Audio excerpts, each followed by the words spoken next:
On Christmas Eve 1948, somewhere between Wiesbaden and Berlin, a 27-year-old American pilot gazed into the night sky. The heavens were so full of stars it seemed they would overflow and tumble to earth in a brilliant display of Christmas generosity and joy.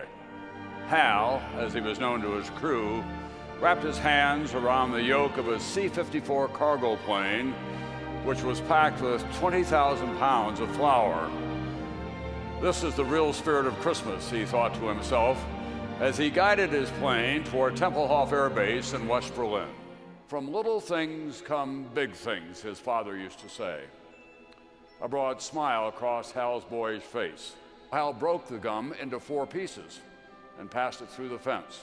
Without a word, the 4 children tore the gum wrappers into strips and passed them to the others, one by one. Each small nose was pressed to the paper, breathing the minty smell. Never had he seen such expressions of joy and wonder, even at Christmas. As Hal watched in amazement, his mind raced. If only I had more to give, he thought. He had his own rations of gum and chocolate. Maybe his buddies would be willing to donate theirs. I could drop candy from the air, he said to himself. He quickly explained his plan to the children. When they asked how to recognize his plane, he remembered flying over the family farm back home. "I'll wiggle my wings," he announced, spreading his long arms and waving them up and down. The children giggled with delight. "Just promise me you'll share the candy," he said. All heads nodded in agreement. The children made friends of their former enemies, and their parents' hearts were softened. The wounds of war began to heal. By December, the Little Vittles operation had gathered 18 tons of candy from American candy makers, and 3 more tons came in from private donors. The spirit of Christmas was descending on people everywhere, lifting them up in the joy of giving.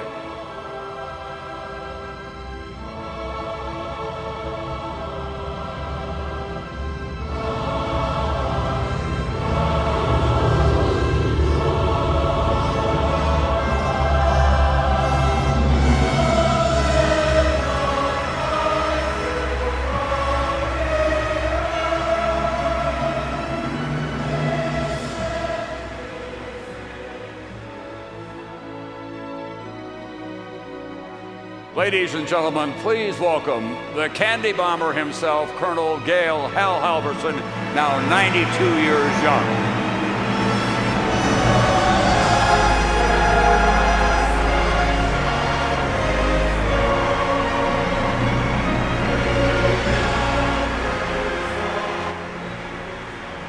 A lot of people don't realize that you went on to become the commander of Tempelhof Air Base. You served in uniform for many more years, and you've been an ambassador of goodwill around the world.